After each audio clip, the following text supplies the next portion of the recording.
Thank you, Frederico, and good evening, everyone. I also want to acknowledge the presence of Mandy van der Spey, who's a member of our artistic committee and who's been with Standard Bank, one of our major sponsors, for a very, very long time. Mandy's been with them, but at least Standard Bank's been with us for more than 31 years. I'm going to talk briefly around the festival, the National Arts Festival in Grahamstown, and deal with what informs the way we program at the festival. What's in my headspace, what's in the board's headspace, what's in the headspace of artistic committee, and how we respond to all of that. To a large extent, everything that we do is informed by our stakeholders, and I prefer to call them our interactive stakeholders, in that we do engage with them all the time. At the beginning of all that list of large number of stakeholders that you could write about is the artist, because that's why we exist. We exist to serve them, we exist to create a platform for them, and we exist to give meaning to what they do. Our audiences is the next level of stakeholders, that it's fine to have a whole great range of artists doing what they want, but we also need to take into consideration what our audiences want and how they respond to the work that is created. Public funders, which is the Department of Arts and Culture, the National Lottery Distribution Trust, and a whole range of other public funders who put money into the work we're doing. Corporate funders, which is Standard Bank, Mnet, City Press as our media sponsor. Then the city of Grahamstown, because we are located there, we originated in that city, and that we're an important contributor to the city's GDP. We contribute close to about 96 million rands to the city's GDP, but we also contribute a significant amount to the province. And the province itself is one of the major sponsors of the festival. Then, of course, it's the broader arts economy, the cultural sector, and then the international festival producers who, to a large extent, are beginning to see Grahamstown as a shopping mart from where they could find work to take to their festivals, and also the way we engage with them in terms of bringing work from their festivals to our festival. Added to that list, I could continue adding another 10 or 15 more, but just to highlight that in defining the kind of program that we create, we do take a whole range of stakeholders into consideration. Then we have internal stakeholders, which are our board of directors, who are responsible for the corporate governance of our organization, and who are also responsible for overseeing that the broad vision of the festival is met in the way we program. We have an artistic committee, which is made up of genre specialists in theatre, music, dance, visual art, and so forth. We're in the process of just constituting a revised artistic committee, and I'll talk about that briefly as we move on. And of course, there's management in our office who all engage with each other. In engaging with all those stakeholders, which is the interactive stakeholders on the outside and those inside the organization, essentially it's how we balance our resources and how we serve artistic vision.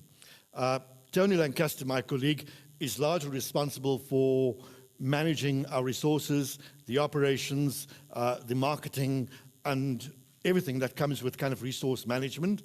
My responsibility, and not in the kind of old style we do outreach work, but in terms of how does whatever we do, whether that's new work or collaborations or whatever, what is strategic about that, and what's the next level of advancement that the work can grow to. We create accessibility for our audiences, we create accessibility for new funders to be able to come into the festival, we create pathways for work to be exported and imported from other places and so forth. So in order to be able to do that, there are various ways in which we could go. One is that we could simply shape a call for proposals and ask artists to respond to those particular proposals. I particularly don't like that approach because you end up with proposals that you sometimes don't like, and then you go like, that's the batch we've got, so let's see what we can do. And thank God the festival has never thought that way. It's always said, let's look at things, but let's also go out and find things. So programming, the approach number 2 is very much the way that we work from, is that, yes, we call for proposals, but we also need to commission projects that will reflect the way in which the festival responds to the world we live in and responds to the agendas and the needs of our artists. It's not just send us proposals. It's send us proposals, but we will also proactively go out and find work or engage artists to create the kind of work that we think needs to be presented at the festival. Who calls for the proposals or directs commissions? As artistic director, I am ultimately responsible for overall executive responsibility for the festival, artistically, whether that fails or succeeds. It's my head on the block. But I don't work in isolation. I work with engagement through a range of stakeholders, and I also work very closely with Artistic Committee, which is an advisory body. It's a non-executive body made up of genre specialists who interrogate what we're doing, who advise what we're doing, and who help us to build a program as we're going along.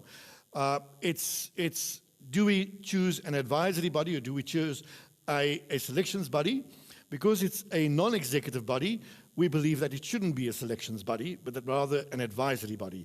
There are some aspects of the work that that body can have, which is selections, which we hand over to them. For example, when it comes to the Standard Bank Young Artist Award, we believe that the dynamic, the interaction that takes place between committee members and that the person that we finally appoint as our Standard Bank Young Artist has the full endorsement of that entire committee is crucial to us in terms of the way we work. With regard to the rest of our programming, we allow the committee to interrogate what we're doing, to advise, to inform, to challenge, but ultimately the responsibility rests with us because we need to balance all that in terms of our stakeholder relationships, in terms of our resources, and everything else that we work from. Largely, there are 10 programming strands that we work with. That's celebrations and honors.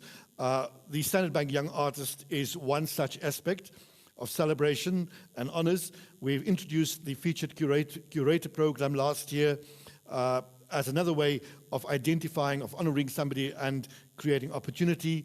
Retrospectives are a way of celebrating and honoring. We look at reflections, critiques, and retrospectives again, in the sense that we want the festival to present work that is critical, that looks back, not nostalgically or in a kind of romanticized way, but critically. And that even retrospectives are not just about bring an artist because he's 80 years old, bring an artist who's 80 years old, and let's reflect and critique his work as openly as we can. Reimaginations and recreations, largely with our classics.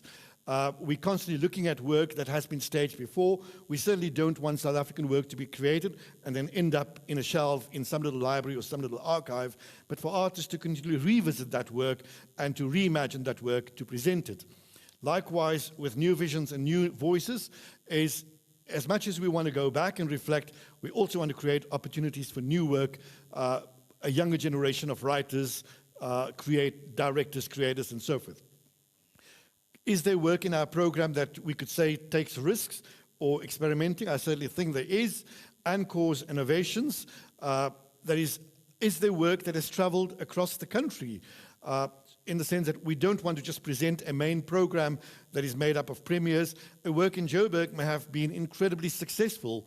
How could we bring that work back to the National Arts Festival and position that work in the main program and allow the rest of the country and everyone else that comes to Grahamstown to be able to see it? So it's trying to move away from just a main program that centers largely on just creating new work, to bringing back work, to celebrating things that work successfully across the country.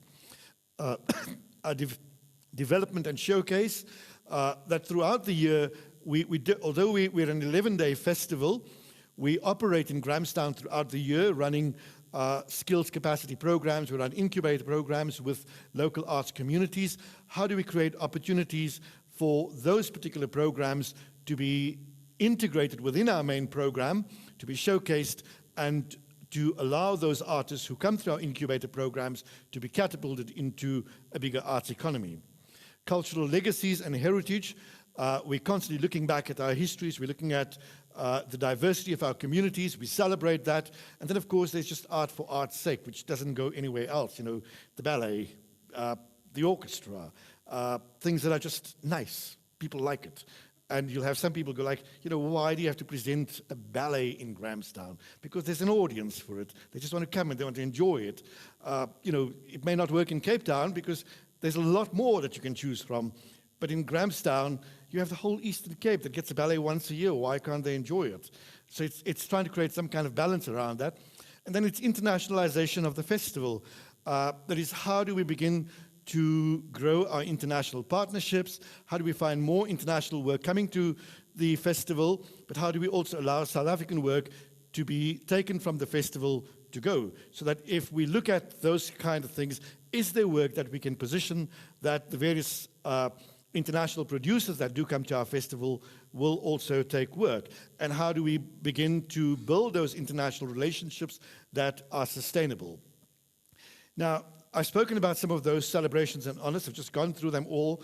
That's the Standbank Young Artists, the Featured Artists, the Curator Program, a Cultural Icon Program. We look at special anniversaries, composers, writers, work that gives a sense of pride and hope.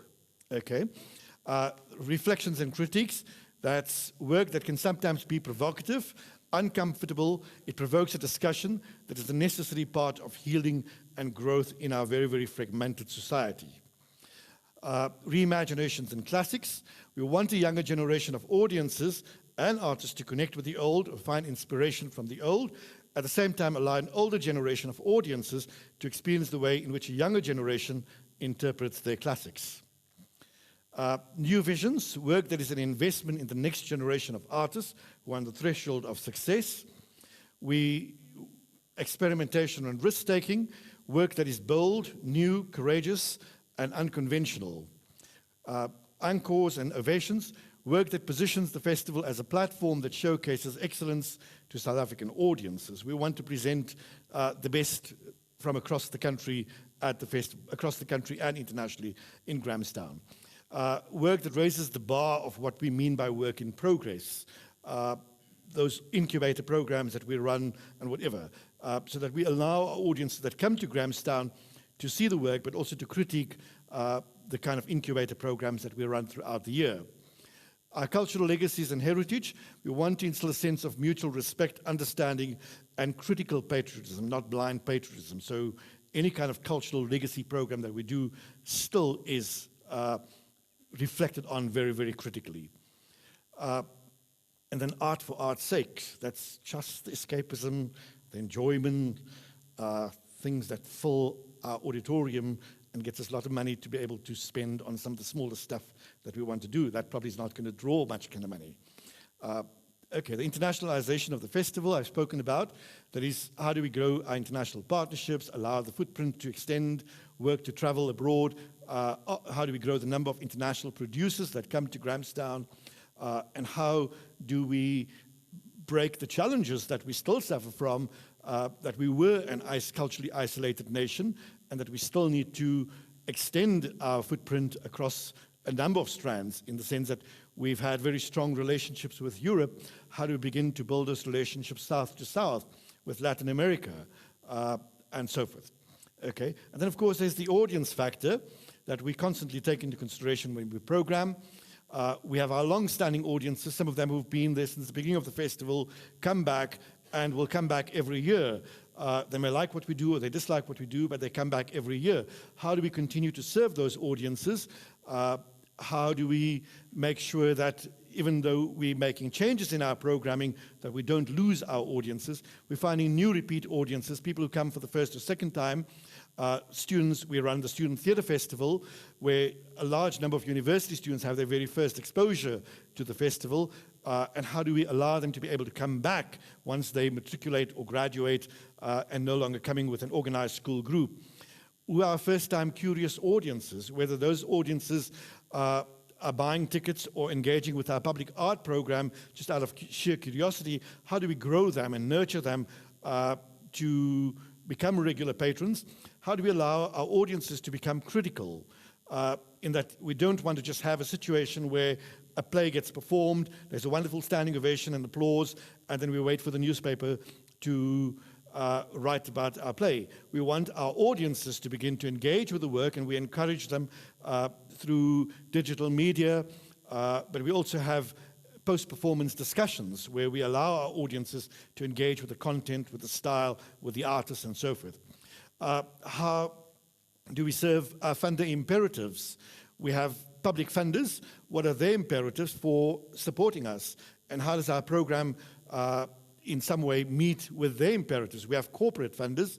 Thank God our corporate funders are great. They don't dictate our program, but they're invested in what we do. They're invested in how we grow the festival, in how we grow the diversity of the festival, the number of audiences, and a whole range of other factors. And then, of course, increased international markets for our audiences, because we see that as an integral part. It's not just about creating work, but we know that artists do work because they want to pay the rent. They have bills to pay, and that if we do create increased markets for them both nationally and internationally, we think we're serving a good purpose. Now, the artistic director, that's me. So what are my personal influencing factors? I've mentioned to you what the broad thing is that we create and which informs the way we do. I think any artistic director certainly has certain preferences. You have certain value systems. You have your own philosophy. And to a large extent, that does inform the way you work. You'll have lots and lots of fights with your committee members, and I think we do. Am I right, Mandy? We do. But very good fights. We do have a drink after that, and we get along, and we hug each other. But we have those fights because you're dealing with a committee of about 20 people, each one who wants to see what he believes should be art, and then I hold the resources. So I go like, I can still manipulate and direct it the way I think, because that's great art, but you're not taking into consideration our funder imperatives, our audiences, our technical resources. We cannot fly somebody in this building because we don't have bars that will hold that person. So it's balancing all that. But I also need to take into consideration that it's not just about me, that at some point I've got to hand the baton over. So whilst I may introduce innovations into the program, I've got to ensure that those innovations are not personality driven, but that they are driven by a program that can be carried on by the next person that comes on. In my headspace, I do have a 5-year vision that is influenced in particular ways. Different people have different things they look for. I love anniversaries, and I constantly look for anniversaries, not as a way to say, we're going to have an anniversary, so how do we build a program that celebrates everything? But how do we use anniversaries as a catalyst? And I'll just go through some of it. For example, in 2014, the influences that we looked at was that it was the 20th anniversary of South Africa's constitutional democracy. How did that impact on the making of arts? How do we reflect, critique, and celebrate the anniversary through the arts? We created a program titled Creation of a Nation, and we looked at that very, very critically. But 2014 was also the 30th anniversary of the Standard Bank Young Artist Award program, and we wanted to look at what the contribution of the Standard Bank Young Artist was to our cultural legacy.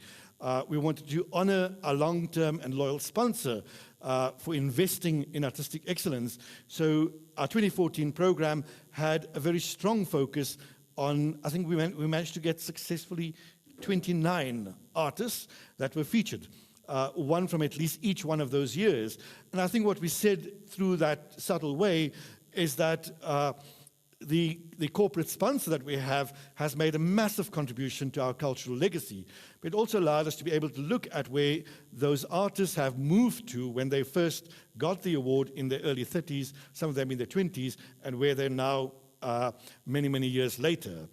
2014 was also the 40th anniversary of the festival. We wanted to tell the history of the festival through the arts. We wanted to reflect on the festival, considering that it did have a contested origin in the 1820 Settlers Monument as part of the 1820 Foundation, and a city of Grahamstown that is geographically contestable, and still the debates continue. But how do we look at the festival and its history very, very critically, and how do we take that and begin to build a festival that is embraced by the citizens of Grahamstown, a festival that is nationally embraced and one that is internationally recognized as being relevant artistically and otherwise.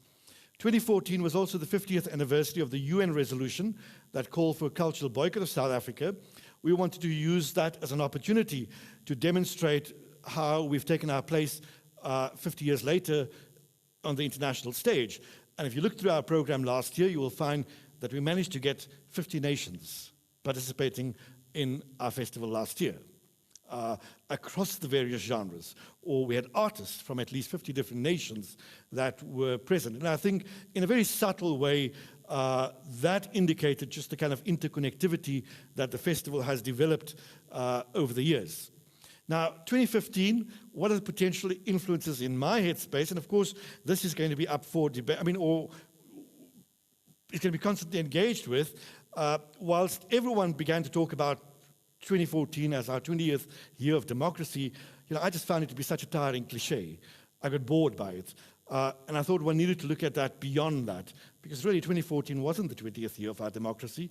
We just voted in 2014. Our constitution was in place in 1995. So we really became a democracy then when we began to have a constitution. So the constitution for me was a key factor. And we looked at sections 16, 18 in the constitution, which deals largely with freedom of expression. And we then thought satire was a powerful form of artistic commentary. It was a wonderful way to challenge that particular clause in our constitution and to test the limits of freedom, to test the limits of expression.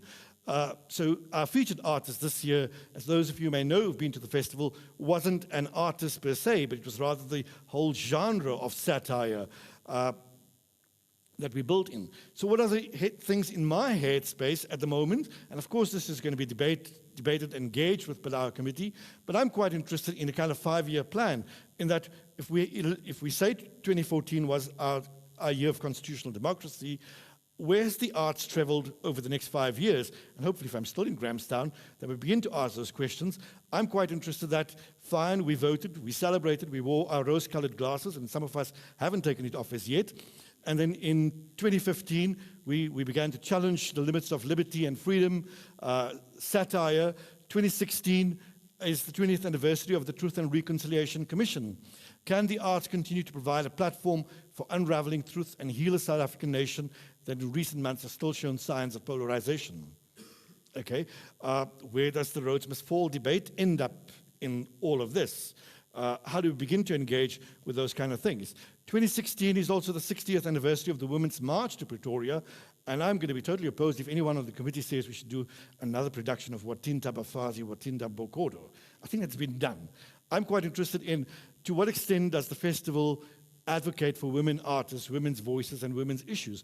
Can we curate a program in 2016 that perhaps puts the focus on women artists, women writers, women directors? Are there significant retrospectives of women artists that we can present? It's kind of engaging with those kind of questions. It's also the 40th anniversary of the Soweto uprising. To what extent does the art support, reflect, critique, and popular uprisings? Can we find similar kind of popular uprisings in other parts of the world? Can we reflect work from perhaps the Middle East, the Arab Spring? Is there work that we could take from the Balkans, where there have been popular uprisings as well? How can we, instead of just going back, it's more about negotiating the trade routes that ensure that artists' aspirations and their intentions intersect with audience expectations and with funder imperatives, and that the National Arts Festival program is a barometer of the vibrancy of the arts sector and of the mood of the country. And I think the last part for me is quite crucial, because the mood of the country does dictate how art survives, how it's going to develop, or how it's going to be strained, censored, and so forth. Okay, that's it from me.